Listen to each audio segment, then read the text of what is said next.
All right. Well, I'm still out here at the range. I got a couple of water jugs left, so we're going to test the Koenig 110 grain competition through the longer 3.7-inch SIG barrel, so we can compare that against the defense results.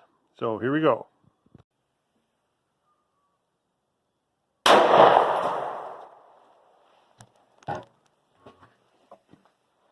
All right. Again, this was the Koenig 110 grain 9mm competition round, not the defense, but competition. So blew apart first milk jug, through the second, into the third. It looks like it punctured but didn't go into the fourth. We got a little dent here and it's leaking out the third, or out the fourth I mean, but it's in the bottom of the third. So through three, punctured out here a little bit, and the fourth one's leaking. See how, we'll finish dumping this one out and see how we did. So there it is. And there it is.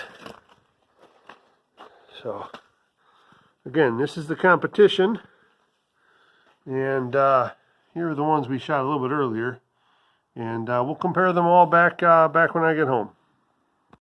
All right, quick thoughts while I'm still here at the range. I ran 2 mags of each, the Ruger LC9S and the SIG P365XL, using the Koenig competition 9mm. Not a hiccup. Everything went off. No hard primer issue or light strike issue. So it might have just been my sky previously. So just bear that in mind. I had no problems at all today. And as you saw, there was some expansion. Probably not as much as with the competition. But again, I attribute that to the slightly lower speeds that these are traveling at. So again, we'll review further here when I get back home. All right, we are back here now. This is the recap of the Koenig competition 9mm 110 grain jacketed hollow point. This is, I guess, video 2. While I was at the range today, I did have the longer 3.7-inch SIG P365XL with me. So the prior testing was done with a Sky DVG1 with a 3.1-inch barrel. So again, today I ran it with a 3.7-inch barrel. As you saw in the video earlier, we had not quite as deep a penetration, I believe.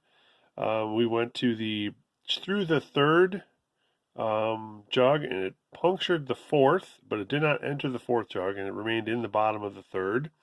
There was no jacket separation. Here, as you can see below there, on the right-hand side is from the 3.1-inch barrel, and on the left-hand side is from the longer one today. As you can see, we did have some more pedal expansion out. We got a deeper expansion on that, or wider expansion, I should say. As far as the weight, we'll go ahead and we'll throw it on the scale right now and we'll weigh it up. Again, these are 110 grain projectiles, and it weighed out at 108. So it looks like we lost a little material, but not too bad. We'll go ahead and we'll check the width on these. At this widest point right here, we were at 0.53, and we have 0.48, and then we have 0.45.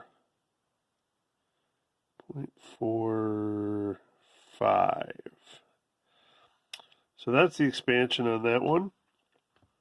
So pretty good expansion, pretty good penetration. Again, this is the competition round.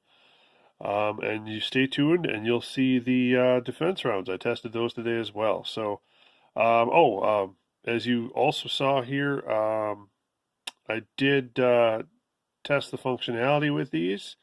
I ran it through the 3.1-inch Ruger LC9S this time, and the SIG 3.7-inch barrel. I ran 2 mags of each while at the range, and I had no hiccups this time. There was no fires, no indicated hard primers or light primer strikes. That might have just been with the Sky. I ran virtually flawlessly. So again, pretty good penetration, pretty good expansion. These are competition rounds, not the defensive rounds.